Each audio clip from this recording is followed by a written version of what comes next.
नमस्कार विद्यार्थी मित्रांनो, आपण आपली रिव्हिजन सिरीज कंटिन्यू करूयात. 5 पाठ आपण बघितलेले, पाठ 6 आज बघू. बघा, 146 आर्टिकल काय सांगतं की मालमत्ता कर देण्याची प्राथमिक जबाबदारी कोणावर असेल. म्हणजे बीएमसीला नेमकं टॅक्स कोण भरणार, प्राथमिक जबाबदारी. एक कीवर्ड काय लक्षात ठेवा की प्राथमिक जबाबदारी संबंधी आर्टिकल आहे. प्राथमिक जबाबदारी कोणाची आहे. काय सांगते तर सगळ्यात अगोदर माहिती पाहिजे की भोगवटादाराकडवर असते. म्हणजे एखादा टॅक्स बीएमसीला कोण भरणार आहे, हे बीएमसी समजा आहे. बीएमसीला कधी टॅक्स येणार आहे, तर टॅक्स कोण भरणार आहे तर याची जबाबदारी असते. प्राथमिक जबाबदारी हे सांगितलं 146 मध्ये, तर भोगवटादाराची असते प्रायमरी रिस्पॉन्सिबिलिटी एवढं. किंवा जर का ती प्रिमायसेस भाड्याने देण्यात आलं असेल तर तिच्या पट्टकाराकडून तो टॅक्स वसूल केला जाणार. किंवा पोट भाड्याने देण्यात आली असेल तर वरिष्ठ पट्टकाराकडून वसूल केला जाणार. किंवा भाड्याने देण्याचा अधिकार ज्याच्याकडे त्याच्याकडून ती वसूल केली जाणार. थोडक्यात एक लाईनात लक्षात ठेवा फक्त, 146 सांगतं की टॅक्स देण्याची प्राथमिक जबाबदारी कोणावर आहे. तर तुम्हाला बेसिक लक्षात दाखवलं पाहिजे की भोगवटादार, जो त्या प्रॉपर्टीमध्ये भोग घेतो राहते, भोगवटादार त्याची असते. किंवा पट्टकारकडून असेल जर ती भाड्याने देण्यात आली, किंवा वरिष्ठ पट्टकार जर ती पोस्ट भाड्याने देण्यात आली असेल तर. तो 1 एवढं लक्षात ठेवा. ठीक आहे, पुढचं बघा 149 काय सांगते, हस्तांतरणाविषयी नोटीस.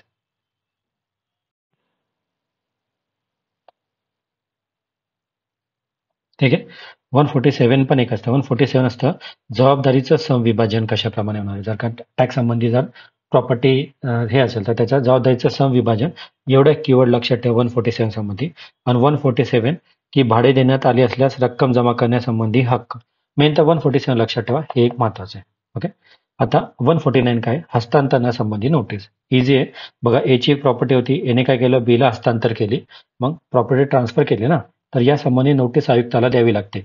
जर का नोटीस दिली नाही तर एलाच तो टॅक्स कंटिन्यू करावा लागेल. कळतंय का. म्हणजे हा बिल्डिंग होता, ए टॅक्स भरत होता, एने काय केलं, ती बिलं विकली. मग एने हस्तांतरणासंबंधी नोटीस द्यावी लागते आयुक्ताला की मी ही बिल्डिंग बीला विकलेली आहे आणि आता तुम्ही माझ्याकडून टॅक्स नका घ्या, बी कडून टॅक्स घ्या. तर या संबंधी नोटीस कशामध्ये, 149. तुम्हाला कीवर्ड काय लक्षात ठेवायचा आहे की हस्तांतरणासंबंधी नोटीस आयुक्ताला 149 अंतर्गत दिली जाते. या ठिकाणी 2 फॅक्ट दिसणार आहे तुम्हाला. एक इकडं 3 महिने दिसणार आहे आणि इकडे एक वर्ष दिसणार आहे. हे 2 फॅक्ट लक्षात ठेवा. बघा, एक तर काय असतं 3 महिने म्हणजे काय, समजा एने बीला हस्तांतर केलं ना, तर हे नॅचरली हस्तांतरण झालं ना, तर यामध्ये 3 महिन्याच्या आत आयुक्ताला सांगावं लागतं की बघा मी काय केलंय, हस्तांतर केलेलं आहे, तर तुम्ही काय करा, आता याच्या पुढं त्याच्याकडून टॅक्स घ्या. ओके, तर 3 महिन्याच्या आत, म्हणजे जेव्हा तुम्ही हस्तांतरण केलं त्याच्या 3 महिन्याच्या आत आयुक्तांना नोटीस देऊन सांगावं लागतं. आता कित्येकदा काय होतं की आपण वारसदार असतो आणि एखाद्याचा मृत्यू होतो आणि ती प्रॉपर्टी हेरिडेटरी पुढे जाते. तर त्या केसमध्ये मृत्यू झाल्याच्या नंतर 1 वयाच्या आत वगैरे ते सांगावं लागतं. मयत व्यक्तीपासून 1 वर्षाच्या आत. कळतंय. म्हणजे या ठिकाणी 2 फॅक्ट काय लक्षात ठेवा तुम्ही, 3 महिने आणि 1 वर्ष, या 2 गोष्टीवरून तुम्हाला लक्षात येईल. 3 महिने आणि 1 वर्ष कसं, तर हस्तांतरणाची नोटीस तुम्हाला द्यायची आहे. हस्तांतरणाची नोटीस द्यायची, कलम किती, 149 अंतर्गत हस्तांतरण नोटीस द्यायची. तर नॉर्मल केसमध्ये 3 मंथ आणि मृत्यू झाला असेल तर 1 वर्ष, एवढं लक्षात ठेवा. आणि हस्तांतरणाची नोटीस कोणाला देणार आहे, आयुक्ताला. या ठिकाणी तुम्हाला मी काल पण सांगितलं, बीएमसी मध्ये आयुक्त आणि स्थायी समिती हे पॉवरफुल बॉडीज आहे. तर तुम्हाला ऑप्शनमधून पण इलिमिनेशन जरी करायची वेळ आली तर त्यांना प्रेफरन्स द्या, आयुक्त असेल, ऑप्शनमध्ये स्थायी समिती असेल, अशा वेळेस. ओके, मग आता नोटीसचा नमुना दिलेला आहे बघा. 149 मध्ये आपण काय बघितलं, हस्तांतरणासंबंधी नोटीस बघितली होती, राईट आहे. मग आता नोटीसचा नमुना किती आहे ते आर्टिकल 150 मध्ये दिलेलं आहे. नोटीसचा नमुना की बाबा नोटीस कशी द्यायची, त्याच्याकडे दोष लक्षात ठेवा. अनुसूची ई मध्ये आणि अनुसूची फ मध्ये दिल्याप्रमाणे आहे, एवढं लक्षात ठेवा. मग अनुसूची ई आणि अनुसूची फ एवढं आलं तर लक्षात ठेवा, हस्तांतरणासंबंधी नोटीसचा नमुना संबंधी आहे. त्याच्यानंतर हस्तांतरणासंबंधी नोटीस जर का तुम्ही दिली नाही तर मग कर दायित्व चालू राहील. मी ऑलरेडी तुम्हाला सांगितलं. आता हे सगळे लिंक आहे, 149, 150, 151, हे सगळे लिंक आहे. यामध्ये तुम्ही ए ला बी ला नोटीस दिली, इकडे 3 महिन्याचा टाइम होता किंवा 1 वर्षाचा टाइम होता. यामध्ये 3 महिने म्हणजे नैसर्गिकरित्या तुम्ही ट्रान्सफर केलं, एक वर्ष म्हणजे तुमचा मृत्यू झाला, त्यासंबंधी तुम्ही नोटीस दिलेली. या ठिकाणी मग 150 मध्ये नोटीसचा नमुना दिलेला होता की त्याच्यामध्ये आपण बघितलं ई आणि फ मध्ये दिलेला नोटीसचा, अनुसूची ई आणि अनुसूची फ मध्ये.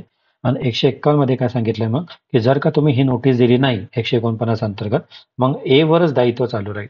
कळतंय ना, सोप्या गोष्टी आहे ना, खूप कॉम्प्लिकेटेड नाही, सोपं आहे. की जर का तुम्ही नोटीस देत नसाल तर ए ची जबाबदारी आहे टॅक्स भरण्याची, कारण की त्याने नोटीस दिली नाही ना. तुम्हाला नोटीसचा कालावधी दिला होता, 3 महिन्यात द्या किंवा मृत्यू झाला तर 1 वर्षात द्या. तुम्ही त्या कालावधीत आयुक्ताला नोटीस देत नाहीये, म्हणजे इनडायरेक्टली आत्ता पण त्या प्रॉपर्टीवर टॅक्स एच भरणार आहे. तर तेवढं लक्षात असू दे. ओके, त्याच्यानंतर हे लक्षात घ्या, 152 आर्टिकल काय? 152 आर्टिकल आहे नवीन इमारत वगैरे उभारण्यासंबंधी आयुक्ताला नोटीस. आता नवीन बिल्डिंग संबंधी नोटीस आहे.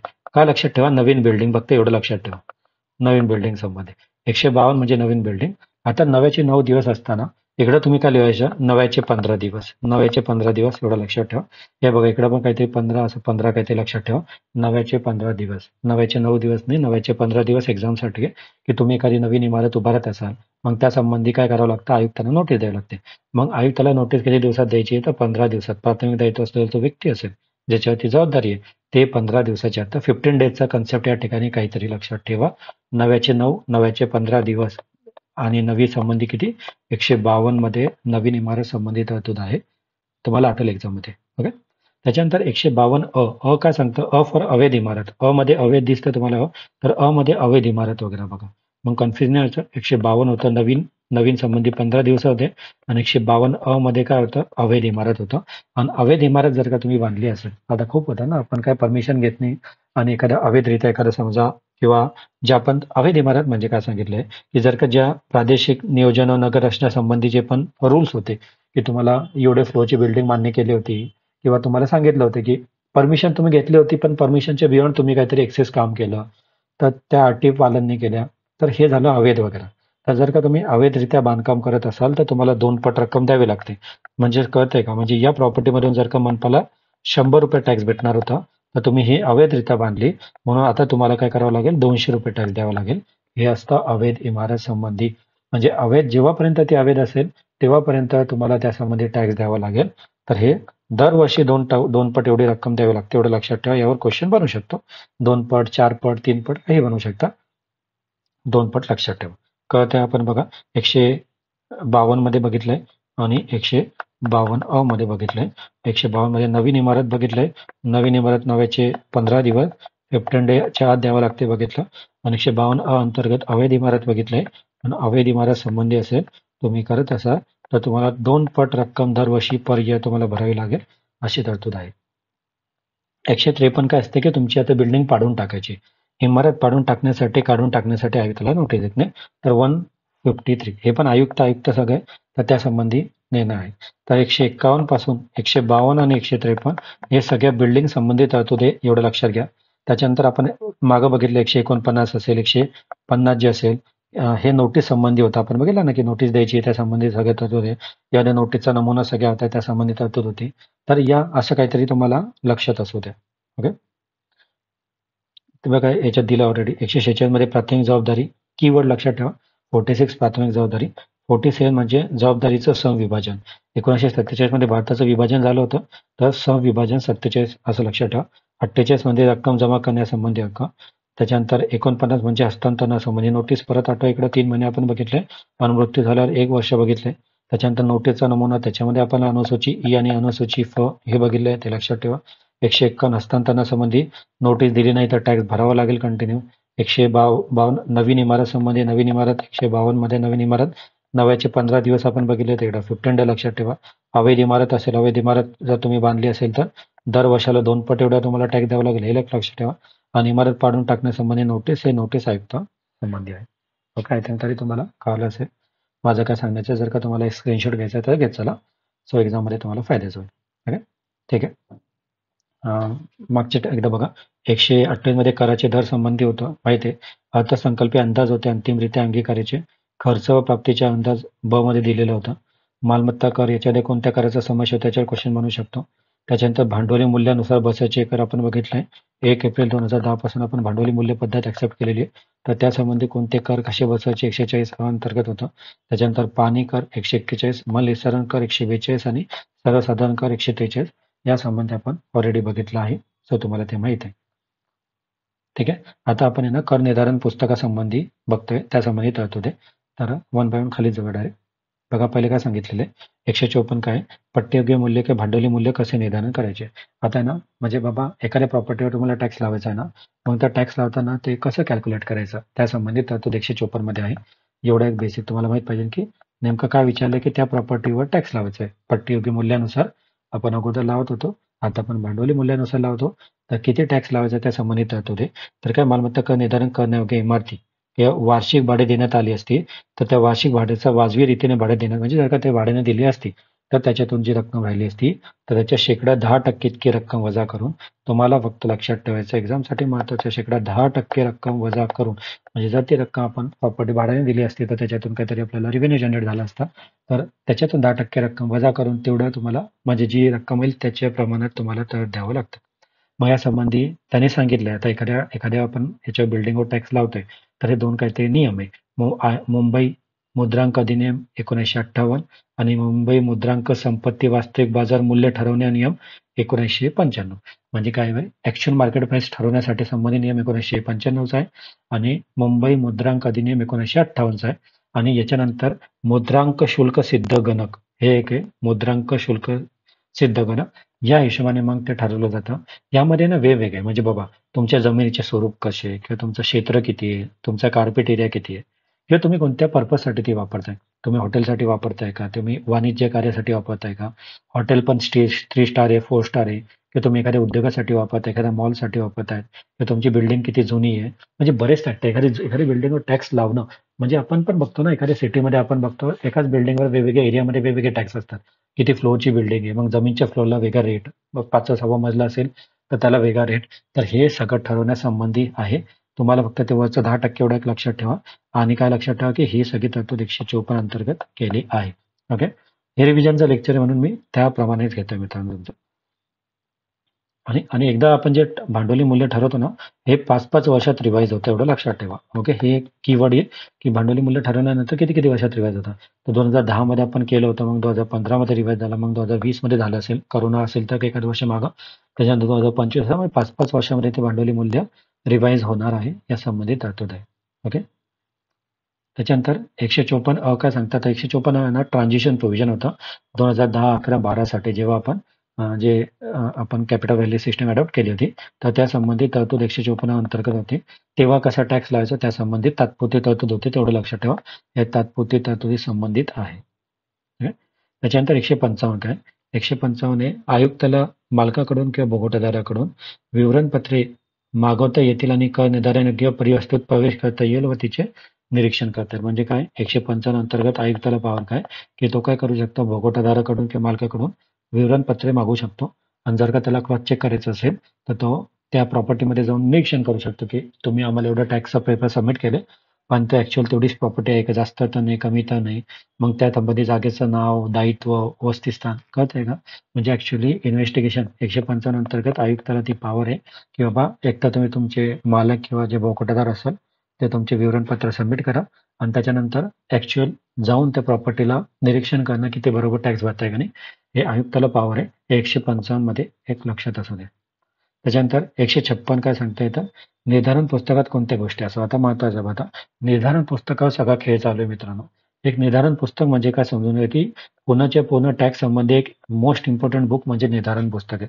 या बुकमध्ये मेन्शन असतं की या एरियामधून एवढा टॅक्स येणार आहे, या एरियामध्ये याच्या नावाची ही प्रॉपर्टी आहे. मग त्या पुस्तकाचं सगळं डिटेल म्हणजे निर्धारण पुस्तक. मग त्या निर्धारण पुस्तक कोणत्या गोष्टी असाव्या या संबंधी तर आयुक्त स्थायी समितीच्या मान्यतेने, आता या ठिकाणी लक्षात घ्या, आयुक्त स्थायी समितीच्या मान्यतेने निर्धारित केले अशा नमुन्यात आणि अशा रीतीने पुस्तक ठेवतील ज्याला निर्धारण पुस्तक म्हणतात. म्हणजे आयुक्त काय करतात एक एक पुस्तक मेंटेन ठेवतात स्वतःकडं स्थायी समितीच्या मान्यतेने, ज्याला निर्धारण पुस्तक म्हटलं जातं. आणि मग त्याच्यामध्ये काय काय असतं जमिनीची यादी असते, कोणाकडे मुंबईमध्ये कुठं कुठं कोणती बिल्डिंग आहे, कोणत्या बिल्डिंगमध्ये कोण मालक आहे, मग त्याच्यावर कोणावर टॅक्स देण्याची जबाबदारी कोणावर आहे, कोणाला सूट देण्यात आली असेल तर तो कोणाला सूट देण्यात आली आहे, जर एखाद्याला कोणी तक्रार असेल तर तक्रारीचं मेन्शन काय आहे का त्या प्रॉपर्टीचा टॅक्स संबंधी काय, त्या सगळ्या प्रॉपर्टी टॅक्सचं एकदम डिटेलिंग केलेलं एक पुस्तक म्हणजे निर्धारण पुस्तक. तर त्यामध्ये या सगळ्या गोष्टी असतात. तर 156 कर निर्धारण पुस्तक महत्वाचं आहे. त्याच्यामध्ये कोणकोणत्या गोष्टी असतील हे मी तुम्हाला ऑलरेडी सांगितलं. ओके.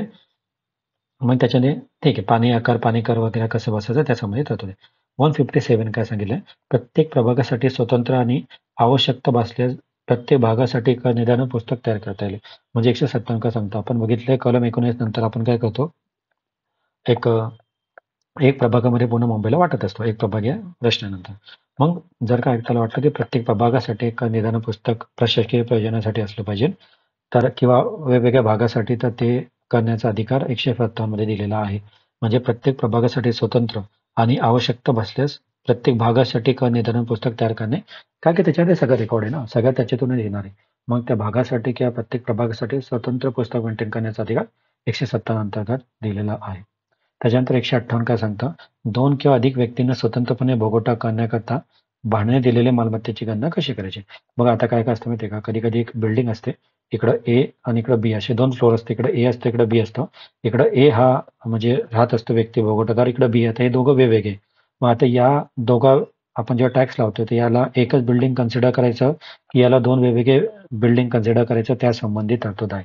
तर आयुक्ताला अशा इमारतीच्या किंवा जमिनीच्या मालमत्ता कराचे निर्धारण करण्याकरता एक तर ती संपूर्ण मालमत्ता एकच असल्याची त्याची गणना करतात. एक तर काय करणार की हा बाबा ही संपूर्ण मालमत्ता एकच आहे, याच्यावर एकदाच टॅक्स लावा, तसं करू शकतात. नाही तर काय करणार, मालकाच्या लेखी संमतीने, जर का मालका लेखी संमती देत असेल की नाही, मग तुम्ही काय करा, ए फ्लोअरसाठी वेगळं कर निर्धारण करा प्रॉपर आणि बी फ्लोअरसाठी वेगळं, तर तसं स्वतंत्रपणे पण मालमत्ता म्हणून गणना केली जाऊ शकते, जर का तो मालक लेखीमध्ये तसं देत असेल तर. 2 किंवा अधिक व्यक्तींना स्वतंत्र भोगवटा करण्याकरता भाड्याने दिलेली मालमत्तेची गणना कशी करायची, हे 158 संबंधित तरतूद आहे. 2 फ्लोअरची बिल्डिंग त्यासंबंधी हे लक्षात ठेवा. त्याच्यानंतर 159 मध्ये एकच कीवर्ड लक्षात ठेवा, धारक. धारक धारक एवढं लक्षात ठेवा, धारक. म्हणजे काय माहिती आहे का, की तुम्ही एखाद्या प्रॉपर्टीवर टॅक्स लावलेला आहे ना, हे प्रॉपर्टीवर टॅक्स लावलेला आहे, परंतु तुम्हाला कळतच नाहीये की प्राथमिक जबाबदारी कुणाची टॅक्स भरण्याची. तर व्यक्ती तुम्हाला काय ते डिस्प्युटेड प्रॉपर्टी असेल, काही पण असेल, मग त्याला काय संबोधायचं, तर त्याला भोगवटादार आपण सांगू नाही शकत, त्याला मालक आपण संबोधू नाही शकत. मग अशा केसमध्ये त्याला काय संबोधायचं, त्याला धारक असं म्हटलं जातं. या केसमध्ये त्याला धारक संबोधलं जातं, एवढं लक्षात ठेवा. तर 159 काय सांगायचं, धारक संबंधी आहे, की जर का तुम्हाला मालक निश्चित होत नसेल किंवा भोगवटादार निश्चित होत नसेल, कोण आहे ऍक्च्युअली तो ज्याच्यावर टॅक्स भरण्याची प्राथमिक जबाबदारी तो निश्चित होत नसेल, तर मग त्याला धारक संबोधायचं आणि मग त्याच्यावर जबाबदारी असेल टॅक्स भरण्यासंबंधी. ओके. त्याच्यानंतर 160 मध्ये जाहीर नोटीस. आता बघा आपण 150 मध्ये पण आणि 160 लक्षात ठेवू शकता. 150 मध्ये पण आपण नोटीसचा नमुना बघितला होता आणि 160 मध्ये पण आपण जाहीर नोटीस बघतोय. म्हणजे 50-60 तुम्ही लक्षात ठेवू शकता. कोणत्याही प्रभागाच्या मालमत्तेच्या मूल्यांकनचे काम पूर्ण झाल्याची जाहीर नोटीस.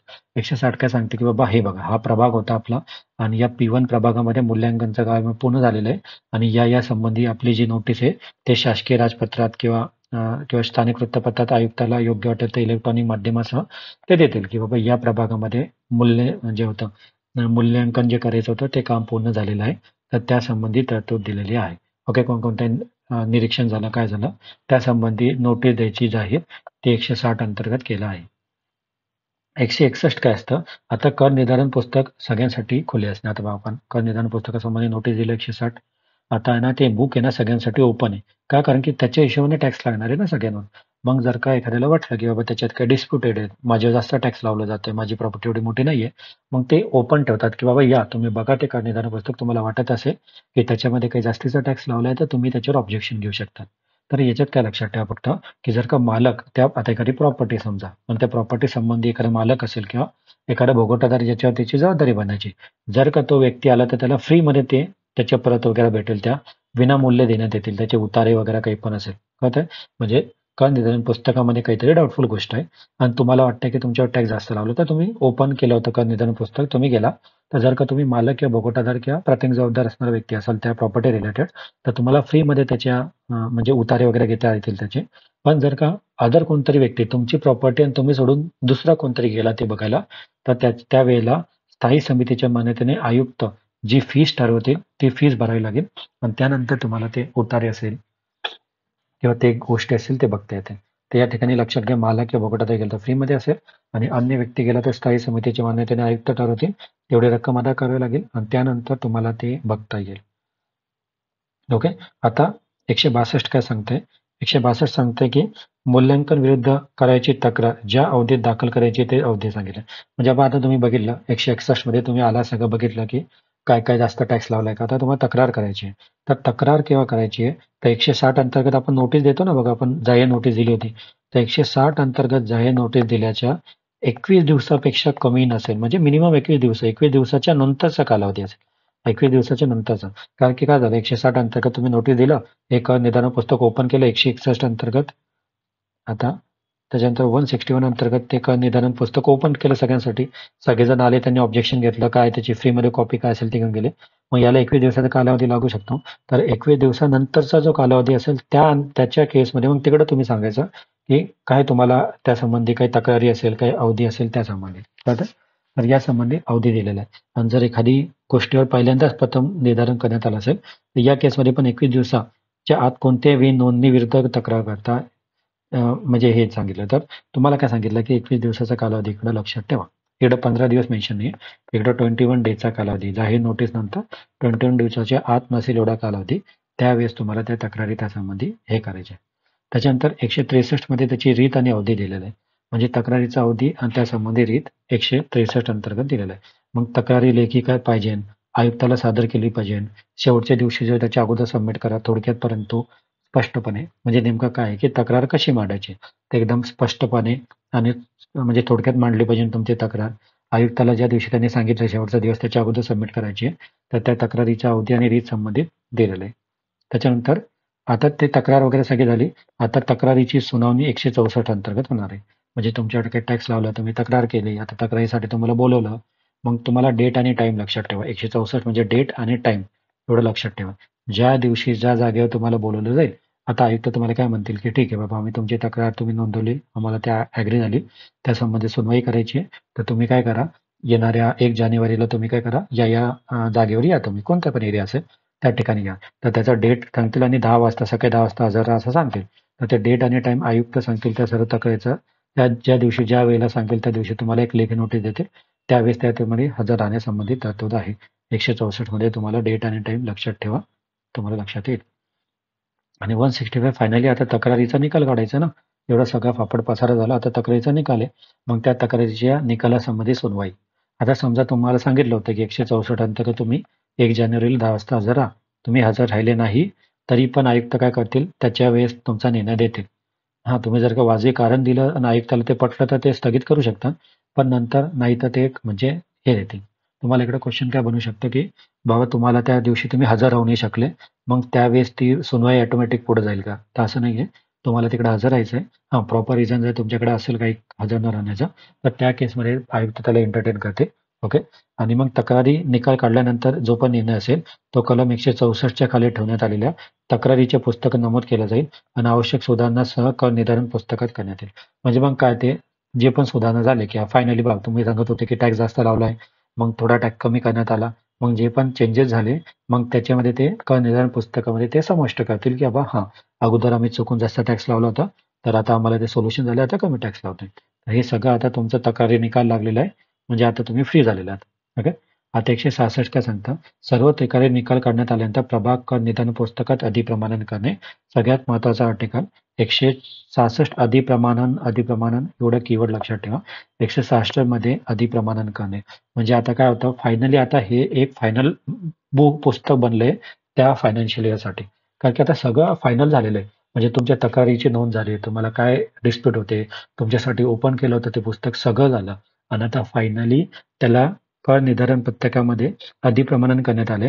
म्हणजे आता त्या फायनान्शियल इयरसाठी जे पण आपलं फायनान्शियल इयर आहे, त्यामध्ये कोणत्याही प्रॉपर्टीवर कोणत्याही प्रकारचा टॅक्स लावला जाईल. सगळ्यासाठी जे बेस बुक असेल, मोस्ट इम्पॉर्टंट बुक असेल, ते असेल कर निर्धारण पुस्तक. म्हणून म्हटलं की आता ते अधिप्रमाणन झालं. कळतंय का? म्हणजे या निकालात काढण्यात आले असतील आणि कलम 156 खंड ई आवश्यक असलेल्या नोंदी त्या सगळ्या केल्या. त्याच्यात कोणता आक्षेप होता ते आक्षेप घेतला, कोणी आक्षेप घेतला की नाही, सगळं डिटेलिंग झाल्यानंतर निर्णायक पुरावा म्हणून हे अधिप्रमाणन करण्यात आले. कीवर तुम्हाला अधिप्रमाणन कलम 166 अंतर्गत येतं. एवढं लक्षात राहायला पाहिजे, तुम्ही आरामात डील करू शकाल. आता 167 काय, आता अधिप्रमाणन झालं, सगळं झालं, पण समजा तरी पण त्या फायनान्शियल इयरमध्ये मायनर चेंजेस जर का त्या कर निर्धारण पुस्तकामध्ये करायचे असतील, तर ती पॉवर कोणाकडे, आयुक्ताकडे आहे. तर आयुक्ताकडे अमेंडमेंट लक्षात ठेवा की बाबा कर निर्धारण पुस्तकातून 166 अंतर्गत अधिप्रमाणन केलं होतं, पण तरी पण त्याच्यामध्ये काहीतरी चेंजेस स्मॉल करायचे असले तर आयुक्ताला कोणत्याही संबंधित व्यक्तीने अभिवादन केल्यावरून इतर कोणत्या माहितीवरून कर निर्धारण पुस्तकात सरकारी विषयात सुधारणा करायची असेल, त्याचे नाव दाखल करायचे असेल, एखाद्याचं नाव काढायचं असेल, काय करायचं असेल किंवा एखाद्या प्रॉपर्टीच्या करमध्ये वाढ घट करायची असेल तर ती पॉवर आयुक्ताकडे आहे, एवढं लक्षात घ्या. आर्टिकल 167 अंतर्गत. ओके. त्याच्यानंतर आर्टिकल 168 आहे, प्रत्येक सरकारी वर्षी नवीन कर निर्धारण पुस्तक तयार करण्याची आवश्यकता नसते. बरोबर आहे ना? बघा तुम्ही आता 2024 मध्ये राहताय. 2024 मध्ये एक पुस्तक तुम्ही काढलं कर निर्धारण, 2025 मध्ये परत एक पुस्तक काढलं, 2026 मध्ये परत एक पुस्तक काढलं, असं करत बसलो तर लई वेळ जाणार याच्यामध्ये. कारण की प्रत्येक वर्षी नवीन कर निर्धारण पुस्तक बनवा हे पॉसिबल आहे ना. मग काय असतं, एक पुस्तक आहे ना सहसा 5 वर्ष आपण वापरतो. म्हणजे 2024ला तयार केलेलं पुस्तक असेल तर 2029 पर्यंत ते एक निर्धारण पुस्तक तयार कंटेन राहतं. नाही, त्याच्यामध्ये काही स्मॉल चेंजेस करण्याचे अधिकार कोणाला? आयुक्ताला आहे. ओके. म्हणून प्रत्येक फायनान्शियल इयरमध्ये नवीन नवीन पुस्तक बनवायची गरज नाही. कारण की किती चेंजेस होणार आहे ना एका वर्षाने एखाद्या प्रॉपर्टीच्या टॅक्समध्ये. जे मायनर चेंजेस होतील ते आयुक्त लक्षात घेऊन त्याच्या सुधारणा करतील. आणि प्रत्येक सरकारी वर्षामध्ये नवीन पुस्तक तयार करण्याची आवश्यकता नाही.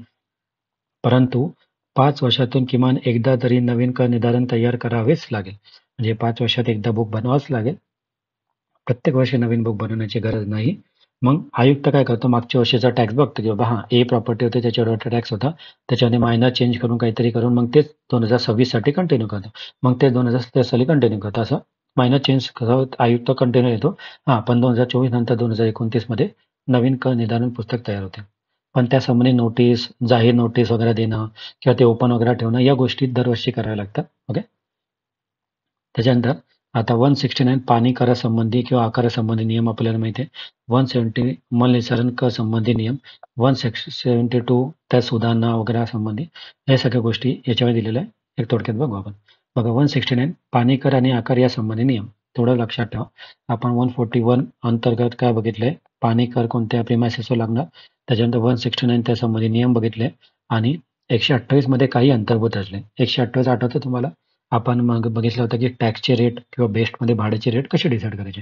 तर 128 मध्ये काही अंतर्भूत असलं तरी स्थायी समिती काय करण्याकरता पाणी पुरवठा करण्यासाठी जे जोडण्या खेळणं बसवले असतील ते प्रकरण 10. तुम्हाला काय काय लक्षात ठेवायचं आहे? ऑलरेडी मी घेतलेलं आहे. प्रकरण 10 लक्षात ठेवायचं आहे. प्रकरण 10 कलम 169 लक्षात ठेवायचं आहे. पाणी कर संबंधी नियम आहे आणि ते नियम कोण बनवते? स्थायी समितीचा अधिकार, एवढं लक्षात घ्या. एक त्याच्यामध्ये काही मेन्शन असू द्या, मग स्थायी समिती भर मग ते सांगेल की कसं पाणी कर लावायचं, पाणी आकार किती प्रमाणात लावायचं आहे, कोणती पद्धत वापरायची आहे, किती प्रमाणात लावायचं, हे सगळं ठरण्याचा अधिकार आहे. तेच पुढच्या आर्टिकलमध्ये प्रकरण तुम्ही 9 बघाल. प्रकरण 9 कलम 170 हे मल निस्सारण कर संबंधी असेल, एवढं लक्षात ठेवा. जे आपलं पुढचं आर्टिकल आहे. 170 परत स्थायी समिती 128 मध्ये काही अंतर्भूत असू द्या, मल निस्सारण कर संबंधी प्रकरण 9. मग जोडीमध्ये लक्षात राहील तुम्हाला. हे लक्षात ठेवा. प्रकरण 10 जर आलं, कलम 169 संबंधी नियम, पाणी कर संबंधी नियम, स्थायी समिती. प्रकरण 9 जर आलं तर मल निस्सारण कर कलम 170 अंतर्गत नियम येतं. हे नियम स्थायी समिती. मग कशा प्रकारे कर लावायचं काय नाही, त्यासंबंधी नियम स्थायी समिती आहे. मग ते आकार लावायचा, संयुक्त आकार लावायचा आहे, ऑलरेडी आपण डिस्कसमध्ये घेतलेलं आहे, म्हणून ते मी तुम्हाला आता सांगणार नाही या ठिकाणी. त्याच्यानंतर 172 म्हणजे ते ट्रान्झिशन इयर होतं ना, त्या संबंधी तरतुद ते आपण 2010, 11, 12 बघतो, त्या संबंधी तरतूद त्यामध्ये दिलेली होती. मग ते पण जे चेंजेस होतील ते प्रत्येक फायनान्शियल इयरला 1 एप्रिल पूर्वी लागू होणार नाही. म्हणजे प्रत्येक फायनान्शियल इयर चालू झाल्यानंतर ते चेंजेस जे होते ते त्या फायनान्शियल इयरमध्ये लागू होतील, यासंबंधी तरतूद होते. ओके.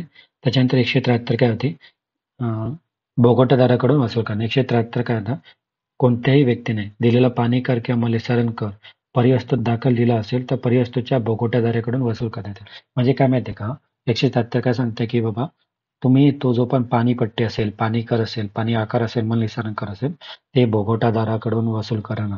म्हणजे प्रत्यक्ष त्या प्रॉपर्टीचा बोगटादार कोण आहे त्याच्याकडून तो वसूल केला जाईल, यासंबंधी ही तरतूद आहे. 174 त्याच्यानंतर 173 काय दिलेलं आहे, अ ब कसे गाळा लक्षात ठेवा. गाळा आता खूप सारं असतं ना, आपण काय करतो, एक मालक असतो या ठिकाणी. मालक काय करतो, त्याची प्रॉपर्टी अशी जी असते, समजा गाळ्याने काय करतो, तो त्याचे गाळे वाटतो. मग काय करणार या ठिकाणी मालक काय करणार आहे, हे सगळ्या गाळ्याचा पैसा काय करणार आहे, तो आयुक्ताला टॅक्सच्या स्वरूपात देऊन येणार आहे. बरोबर आहे. मग समजा मालकाने काय केलं, एक समजा 500 रुपये आयुक्ताला देऊन आला टॅक्समध्ये. मग तो गाळा बी सी मध्ये कोणतरी राहतंय ना, मग त्या प्रमाणात जेवढ्या प्रमाणे त्यांचा एरिया आहे, जेवढं भाडे आहे त्याप्रमाणे याच्याकडून 200 रुपये, याच्याकडून 100 रुपये, याच्याकडून 150 रुपये असं स्वतः वसूल करेल. म्हणजे काय सांगितले, परिवस्तूच्या मालकाला गाळ्याच्या बोगटादाराकडून पाणी आकार वसूल करण्याचा अधिकार. मग पाणी आकार ज्याला पाणी पुरवठा केला जाते, पाणी आकार वसूल करण्याचा अधिकार हे कोणाला असेल, मालकाचा असेल. आता समजा यापैकी एखादी प्रॉपर्टी स्वतः मालक राहत असेल, मग तो मालक त्यांच्याकडे वसूल नाही करणार. म्हणजे 200, 300, 450 झाले, मग 50 रुपये स्वतः मालक राहतोय ना, मग 50 रुपये तर मालकच करणार ना. मग बाकीचे 450 रुपये तो काय करणार, ए बी सी जेवढे बोगटदार राहत आहे त्यांच्याकडून वसूल करणार. कळतंय. जर मालक राहते तर मालकच करेल. पण 2 कंडिशनमध्ये वसूल नाही करणार. जर मालक स्वतः भोगवटादार असेल तर तो वसूल नाही करणार आणि ऑलरेडी जेव्हा तुम्ही ॲग्रीमेंट केला होता प्रॉपर्टीचा त्यावेळेस त्या शर्तीमध्ये सांगितलं होतं मालकाने, की बाबा ठीक आहे तुम्हाला या ठेवमध्ये पाणी आकार देण्याची गरज नाही. तर त्या केसमध्ये तुम्ही वसूल करणार म्हणजे मालक ते वसूल करणार नाही. ओके. 172 पण आहे. भाड्याची रक्कम कमी होणार नाही. आता ना या ठिकाणी बेजबाबदार मालक लक्षात ठेवा. परत आहे ना 172 बेजबाबदार मालक कसं लक्षात ठेवा, की परत होतं हे प्रिमाइसेस होतं राईट. या प्रिमाइसेसमध्ये तुम्हाला काय होतं, मालकाने दिलेल्या वस्तू भोगवटादाराकडून वसूल केल्या नसल्यास पाणी आकार आणि कलम 154 अंतर्गत भाड्याची रक्कम कमी होणार नाही. मग काय सांगितलं होतं परत इकडे मालक होता त्याची जबाबदारी काय होती, की त्याने स्वतःहून काय केलं पाहिजे, यांच्याकडून त्या प्रमाणात टॅक्स वसूल केला पाहिजे, जेवढं त्याने भरलेलं आहे. आता समजा हा बेजबाबदार मालक होता, याने इकडे जर ₹500 भरून आला आयुक्ताकडं, बट यांच्याकडून वसूल केला नाही, तर हा आयुक्ताला सांगू नाही शकत, की माझे ₹500 कमी करा, कारण की मी यांच्याकडून वसूल नाही केले. कारण की हे बेजबाबदारी तुमची आहे. तर बेजबाबदार मालक 173 ब अंतर्गत लक्षात ठेवा. त्याच्यानंतर ट्रान्झिशन प्रोव्हिजन संबंधी होतं. ठीक आहे. ब काय होतं, मालकाकडून त्या व्यक्तीने मननिसरण कराऐवजी मननिसरण आकार वसूल करतील, ते पण सेम आहे वगैरे. आता या ठिकाणी मननिसरण आकार म्हणजे 173 अ आणि 173 ब हे सारखेच आहे. फक्त हे काय होतं पाणी आकार संबंधी होतं आणि हे काय संबंधी आहे, तर मननिसरण आकार संबंधी वसुली आहे. सेमच तसं आहे, की बाबा ही 3-4 गाळे आपण भाड्याने दिलेले आहे आणि मग आपण जो मालक होता तो ₹500 देऊन आलेला आहे. मग यांच्याकडून रिस्पेक्टिव्ह वसूल करणार. हां, जर का स्वतः मालक असेल तर तो टॅक्स भरणार नाही, म्हणजे त्या यांच्याकडून वसूल नाही करणार आणि जर का भाडेकराच्या अटीमध्येच तसं मेन्शन असेल तर तो या व्यक्तींकडून घेणार नाही. ओके. आय थिंक तरी कळतंय मला वाटतंय तुम्हाला ना मी काय बडबड करतोय. कारण की ना मी अपेक्षा करतोय की तुम्ही रिव्हिजन केलेली आहात आणि त्या हिशोबाने मी तुम्हाला शॉर्टमध्ये सांगतोय. असं डिटेलिंग नाही सांगत आहे. आय होप तुम्हाला अंडरस्टँड होतंय है ना. मी आशा बाळगतो तुम्ही समजताय मला काय सांगायचंय. आता कर्तव्यदक्ष भाडेकरू आपण ऑलरेडी बघितलंय. 173 अंतर्गत क म्हणजे कर्तव्यदक्ष भाडेकरू. आता काय झालं माहिती आहे का, या ठिकाणी भाडेकरू खूप जास्त अग्रेसिव्ह होता. त्याने काय केलं, हा भाडेकरू होता आणि हा मालक होता राईट.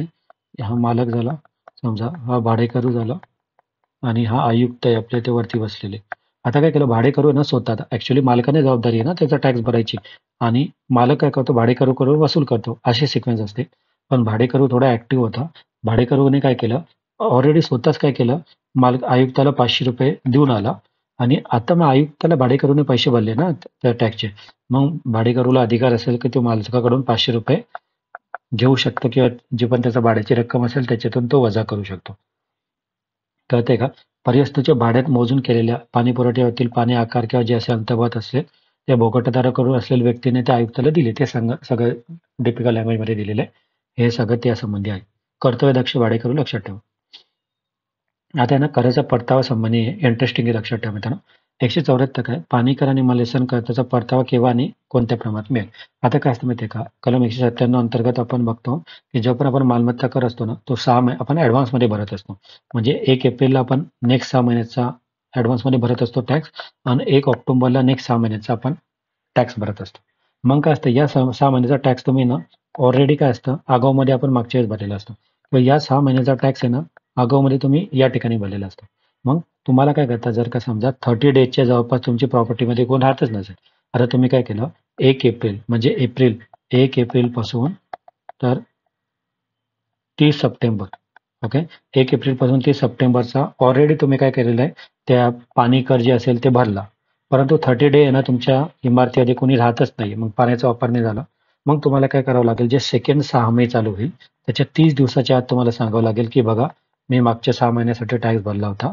बट आता त्या 30 दिवसामध्ये मी तिकडे हजर नव्हतो हे घे त्याचं प्रूफ. तर मला ते परतावा भेटावा. मग ते परतावा भेटेल. तर तुम्हाला काय सांगितलं पहिले पाणी करायचा मलिसन खर्चाचा परतावा केव्हा आणि कोणत्या प्रमाणात मिळेल. तर 30 दिवसापेक्षा कमी अवधीत रिकामा नसेल. 30 दिवसापेक्षा जास्त रिकामी पाहिजे एवढं बेसिक तरी लक्षात ठेवा. 30 डे तुमच्या प्रॉपर्टीमध्ये कोण राहत नव्हतं. तर त्या केसमध्ये तुम्हाला तुमचा जो परतावा आहे पाणी करायचा आणि मलिसन करायचा तो भेटेल. परतावा का भेटतो माहिती आहे का, कारण की ॲडव्हान्समध्ये हे टॅक्सेशन सिस्टम चालते. 197 तुम्ही वाचलं असेल तर ॲडव्हान्समध्ये आपण टॅक्स भरतोय आणि म्हणून भरलेला टॅक्स परतावा भेटणार आहे. मग आता काय जागा रिकामी असल्याची नोटीस आयुक्ताला दिलेली असल्याखेरीज तुम्हाला परतावा. आता ही सगळी तुमची जबाबदारी आहे. मग तुम्हाला काय करावं लागेल लेखी नोटीस द्यावी लागेल आयुक्ताला की दादा ऑलरेडी मी काय केलं मागच्या 6 महिन्यासाठी पाणी आकार वगैरे कर भरलेला आहे. तर आता तुम्ही मला काय करा की ते मी राहत नव्हतो 30 दिवसापेक्षा जास्त 2 महिने तिकडे नव्हतो. तर तुम्ही काय करा ती रक्कम मला परतावा द्या. तर या संबंधी ना 176 मध्ये नोटीस दिलेली की लेखी नोटीस आयुक्ताला दिल्याखेरीज तुम्हाला ते परतावा भेटणार नाही. म्हणजे तुमची जबाबदारी की तुम्ही लेखी नोटीस आयुक्ताला द्यायची. ते स्वतः तुमच्या घरी येणार नाहीये की बाबा तुझ्या घरी कोण राहत नाहीये, तुला टॅक्समध्ये माफी देतो मी. तुम्हालाच ती लेखी नोटीस द्यावी लागेल. तर या केसमध्ये काय असतं माहिती आहे, अशी नोटीस सुपूर्द केल्याच्या तारखेच्या पूर्वी भेटणार नाही. ज्या दिवशी तुम्ही नोटीस दिली ना त्याच्या पूर्वीचा तुम्हाला नाही भेटणार. तर या अंतर्गत 196 मध्ये ज्या सहामाहीपासून लगत नंतरच्या सहामाहीपर्यंत एखादी जागा रिकामी होती, तर नंतरच्या सहामाही सुरू झाल्यापासून 30 दिवसाच्या आत तुम्हाला नोटीस द्यावी लागेल. म्हणजे पहिली सहामाही काय होती, एप्रिल ते सप्टेंबरमध्ये, आणि दुसरी ऑक्टोबर ते परत मार्च एप्रिलपर्यंत. तर सेकंड सहामाही चालू झाली ना, तर सेकंड सहामाही झाल्यानंतर 30 दिवसाच्या आत तुम्हाला आयुक्ताला सांगावं लागेल की मागच्या 6 महिन्यामध्ये 2 महिन्यामध्ये माझ्या प्रॉपर्टीमध्ये कोणच राहत नव्हतं, मला टॅक्सचा परतावा द्या. कळतंय का त्या संबंधित? तर तुम्हाला इकडे कन्फ्युज करतील की सेकंड सहामाही सुरू झाल्यानंतर 30 दिवसाच्या आत तुम्हाला नोटीस करायला लागेल, 60 दिवसाच्या आत. तर इकडे 30 डे लक्षात ठेवा. सेकंड सहामाही चालू झाल्यानंतर 30 दिवसाच्या आत तुम्ही नोटीस कराल की मी मागच्या 6 महिन्यामध्ये एवढे एवढे दिवस प्रॉपर्टीमध्ये राहत नव्हतं, मला परतावा द्या, तर ती भेटेल. ओके. त्याच्यानंतर 177 पाणी पुरवठा बंद करण्यासंबंधी. पाणी पुरवठा बंद करण्यासंबंधी नोटीस तुम्ही दिली तेव्हाच तुमचा पाणी पुरवठा बंद आहे, तेव्हाच तुम्हाला परतावा भेटेल असं आहे. म्हणजे जर तुम्ही पाणी पुरवठा बंद असल्याची लेखी नोटीस आयुक्ताला दिली नाही, तर ते तुम्हाला भरावं लागेल एवढं आहे. म्हणजे नोटीस द्यावं लागेल. पाणी पुरवठा बंद संबंधी नोटीस द्या, तेव्हा तो कर तुम्हाला बंद होईल. आणि शेवटचं 179 काय सांगतं, अर्ज केव्हा आणि कसे करावे तेच आहे बघा.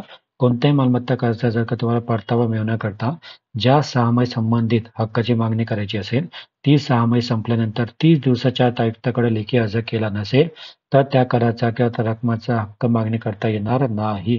ओके. म्हणजे कळतं 6 मे, 2 सहामाही घ्या. हा 6 मे होता, हा 6 मे होता, राईट आहे. तर हे 6 मे आपलं एप्रिलमध्ये चालू होत होतं आणि सेकंड 6 मे आपली ऑक्टोबरमध्ये चालू होत होती.